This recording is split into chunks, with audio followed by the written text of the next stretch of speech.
नमस्कार, मैं अंजलि मिश्रा। स्वागत है आप सभी का द न्यूज में। राष्ट्रपति भवन का दरबार हॉल अब गणतंत्र मंडप और अशोक हॉल का भी नाम जो है बदला गया है। तो वहीं राष्ट्रपति भवन को लेकर जो ये अपडेट आ रही है, इसी के साथ आपको बता दें कि कंगना रनौत ने एज अ एमपी पहली बार जो है सदन में वो काफी कुछ कहती नजर आई। तो वहीं हाईकोर्ट में उन्हें लेकर एक मामला दर्ज कराया गया, जिसे लेकर उन्हें नोटिस जारी किया गया और उनकी सदस्यता पे क्वेश्चन मार्क लगता नजर आ रहा है। क्या है माजरा, विस्तार से समझेंगे एक एक करके, लेकिन सबसे पहले बात कर लेते हैं राष्ट्रपति भवन की।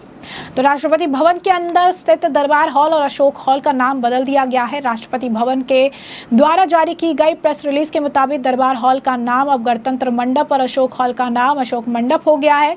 दरबार हॉल वो जगह है जहां राष्ट्रीय पुरस्कार प्रदान किए जाते हैं, जबकि अशोक हॉल मूल रूप से एक बॉलरूम था। सरकार ने एक आधिकारिक बयान में कहा कि दरबार, जिसका तात्पर्य भारतीय शासकों और अंग्रेजों की अदालतों और सभाओं से है, भारत के गणतंत्र बनने के बाद प्रासंगिकता को खो चुका है। बयान में कहा गया कि गणतंत्र की अवधारणा प्राचीन काल से ही भारतीय समाज में गहराई से शामिल है, इसलिए इस गणतंत्र मंडप इस जगह का एक ही सही नाम है। अशोक हॉल का नाम बदलने के फैसले पर सरकार ने कहा कि अशोक मंडप नाम भाषा के एक रूपता लाता है और अंग्रेजीकरण के निशान मिटाता है, और इसके साथ ही अशोक शब्द से जुड़े मूल को भी बरकरार रखता है। इसके अलावा बयान में कहा गया कि अशोक शब्द का अर्थ है वो व्यक्ति जो सभी कष्टों से मुक्त हो या किसी भी दुख से ना जुड़ा हो। इसके साथ ही अशोक का मतलब सम्राट अशोक से है, जो एकता और शांतिपूर्ण अस्तित्व का प्रतीक है। भारत गणराज्य का राष्ट्रीय प्रतीक सारनाथ से अशोक का सिंह जो है अशोक का सिंह शीर्ष है, और यह शब्द अशोक वृक्ष को भी संदर्भित करता है, जिसका भारतीय धार्मिक परंपराओं के साथ साथ कला और संस्कृति से भी गहरा महत्व है। दरबार हॉल का नाम बदले जाने के बाद कांग्रेस लीडर प्रियंका गांधी ने मोदी सरकार पर पलटवार किया और कहा कि दरबार की कोई अवधारणा नहीं है, लेकिन शहंशाह की अवधारणा है। और क्या कुछ कहा है प्रियंका गांधी वाड्रा ने, जरा सुनिए। दरबार का कॉन्सेप्ट नहीं है, शहंशाह का कॉन्सेप्ट है।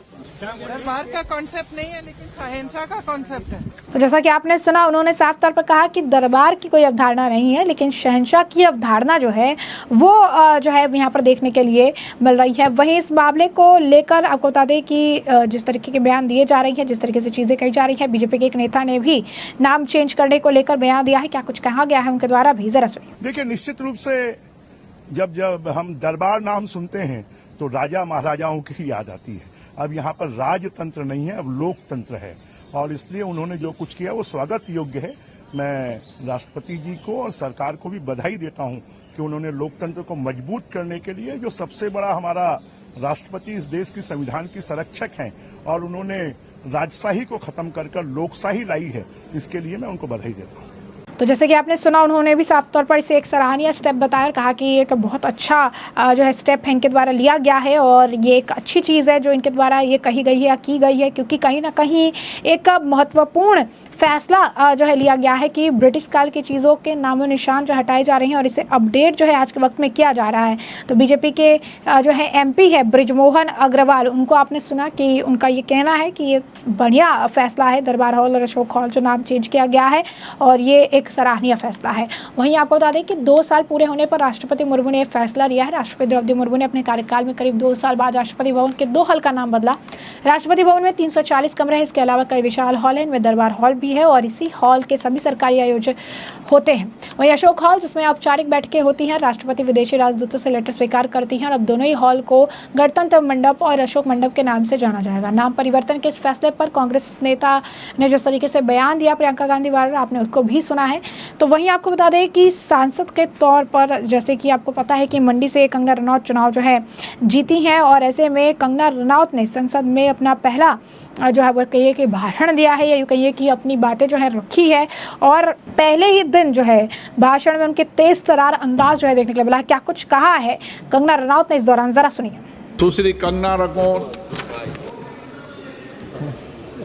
माननीय अध्यक्ष महोदय जी, मैं आपका मेरी तरफ से और मंडी की जनता की तरफ से हार्दिक अभिनंदन करती हूँ, आभार करती हूँ कि आपने आज पहली बार मुझे इस सभा में बोलने का, मंडी क्षेत्र के विषय में बोलने का मौका दिया। महोदय, हमारे मंडी क्षेत्र में ऐसी बहुत सारी कला शैलियाँ हैं जो विलुप्त हो रही हैं। हमारे हिमाचल प्रदेश में जो एक घर बनाने की कला शैली है, जिसे काटकुनी कहा जाता है, वहाँ भेड़ और याक की ऊनों से जो है विभिन्न वस्त्र बनाए जाते हैं, जैसे कि जैकेट्स हो गए या टोपियाँ हो गई, शॉल या स्वेटर्स बनाने के जो काम है, जिनका बाहर के देशों में बहुत मूल्य मिलता है, लेकिन हमारे यहाँ पे पूरी तरह से जो है ये जो एक्सटिंक्ट हो रहे हैं उनको बढ़ावा देने के लिए क्या कदम लिए जा रहे हैं। और साथ ही मैं ये भी कहना चाहूँगी कि हमारे हिमाचल का जो संगीत है, खासकर जो स्पीति और किन्नौर या भरमौर के क्षेत्र में पाए जाने वाला जो ट्राइबल उनकी जो कपड़े हो गए, उसके साथ में जो उनके फोक फॉर्म्स है, आर्ट फॉर्म्स है, वो भी विलुप्त होती जा रही हैं। तो उनके विषय में क्या कदम उठाए जा रहे हैं। धन्यवाद। तो जैसा कि आप देखा कि नई नवेली बीजेपी की सांसद बनने के बाद अगर आप देखेंगे कि कंगना रनावत ने अपने भाषण की शुरुआत जो है काफ़ी धड़ल्ले से की है। पहली बार कंगना को संसद भवन में बोलने का मौका मिला और उन्होंने अपने संसदीय क्षेत्र को लेकर उससे जुड़े कई मुद्दों पर आवाज़ उठाई। कंगना ने सोशल मीडिया पर इस मौके पर एक लेटेस्ट वीडियो भी शेयर किया था। कंगना रनावत ने अपने ऑफिशियल इंस्टाग्राम हैंडल पर भी एक लेटेस्ट वीडियो शेयर किया। इस वीडियो में कंगना रनावत ने संसद भवन में भाषण देती नजर आ रही हैं और यहाँ पर उन्होंने उत्तराखंड को लेकर जो है अपनी चीज़ें कही है। उत्तराखंड से जुड़े हुए चीज़ों पर उन्होंने खासकर आर्ट को लेकर उन्होंने बयान दिया है। आर्ट को लेकर उन्होंने अपनी राय रखी है। लोकसभा में उन्होंने हिमाचल प्रदेश के आर्ट और म्यूजिक को लेकर सवाल किया है कि उसे लेकर क्या किया गया है, क्या सवाल जो है क्वेश्चन उनके द्वारा जो है किया गया है। जैसा कि आपने कंगना रनावत को सुना भी कि वो काफ़ी कुछ क्वेश्चन जो है रेज कर रही हैं। वही दूसरी तरफ कंगना रनावत की सदस्यता को रद्द करने को लेकर याचिका हाईकोर्ट में जारी की गई है, जिसके बाद हाईकोर्ट ने नोटिस जारी किया है। तो बॉलीवुड एक्ट्रेस और बीजेपी की सांसद कंगना रनावत को हाईकोर्ट ने नोटिस जारी किया है। कंगना के चुनाव को कोर्ट में चुनौती दी गई है और पूरे चुनाव प्रक्रिया को रद्द करने की ही मांग कर दी गई है। कोर्ट ने कंगना को 21 अगस्त तक का समय दिया है, जहां पर उन्हें जवाब जो है दाखिल करने के लिए कहा गया है। तो कंगना के चुनाव को कोर्ट में चुनौती दी गई है, पूरे चुनाव प्रक्रिया को रद्द करने की मांग जो है की गई है। कोर्ट ने कंगना को 21 अगस्त तक अपना जवाब दाखिल करने के लिए कहा है। ऐसे में कंगना की संसद सदस्यता पर चर्चा होने लगी है। कंगना हिमाचल प्रदेश की मंडी लोकसभा सीट से 74,755 वोटों से चुनाव जीती थी और उन्हें कांग्रेस उम्मीदवार और पूर्व सीएम वीरभद्र सिंह के बेटे विक्रमादित्य सिंह को हराया था। विक्रमादित्य राज्य सरकार के लोक निर्माण विभाग के मंत्री भी हैं। विक्रमादित्य को 4,62,297 वोट मिले थे, जबकि कंगना को 5,37,002 वोट जो है हासिल किए थे। बता दें कि किन्नौर निवासी लायक राम नेगी की याचिका पर हाईकोर्ट ने कंगना रनावत को नोटिस जारी किया है। इस याचिका में कंगना का चुनाव रद्द करने की मांग की गई है। याचिकाकर्ता का कहना है कि वो इस बार आम चुनाव लड़ना चाहता था। इसके लिए उसने मंडी लोकसभा सीट से अपना नामांकन पत्र भी दाखिल किया, लेकिन उसके नामांकन पत्र को चुनाव अधिकारी ने गलत तरीके से खारिज कर दिया। हाईकोर्ट के में जस्टिस ज्योत्सना रिवाल ने कंगना रनावत को नोटिस जारी किया और 21 अगस्त तक जवाब दाखिल करने का निर्देश दिया है। याचिकाकर्ता नेगी ने रनावत के चुनाव को रद्द करने की मांग की। उन्होंने कहा कि मेरे नामांकन पत्र को रिटर्निंग ऑफिसर ने गलत तरीके से खारिज कर दिया था। नेगी ने इस पूरे मामले में कंगना को भी पार्टी बनाया है। वीआरएस से लेकर चुनाव लड़ना चाहते थे नेगी ने कहा कि वो वन विभाग के कर्मचारी थे। चुनाव के लिए उन्होंने वीआरएस लिया था। रिटर्निंग अधिकारी के सामने नामांकन पत्र के साथ विभागीय नो ड्यूटीज भी सबमिट की थी। नेगी का कहना था कि नामांकन के दौरान मुझसे कहा गया कि सरकारी आवास को लेकर जारी बिजली, पानी और टेलीफोन के नो ड्यूटी सर्टिफिकेट भी सबमिट करने होंगे। उन्हें ये सर्टिफिकेट जमा करने के लिए अगले दिन तक का समय दिया गया। अगले दिन जब हमने रिटर्निंग ऑफिसर को कागजात दिए तो उन्होंने इसे लेने से इनकार कर दिया, नामांकन पत्र भी खारिज कर दिया। उन्होंने दावा किया कि यदि उनके कागजात स्वीकार कर लिए जाते तो वे चुनाव जीत सकते थे। उन्होंने कहा कि यह चुनाव रद्द किया जाए।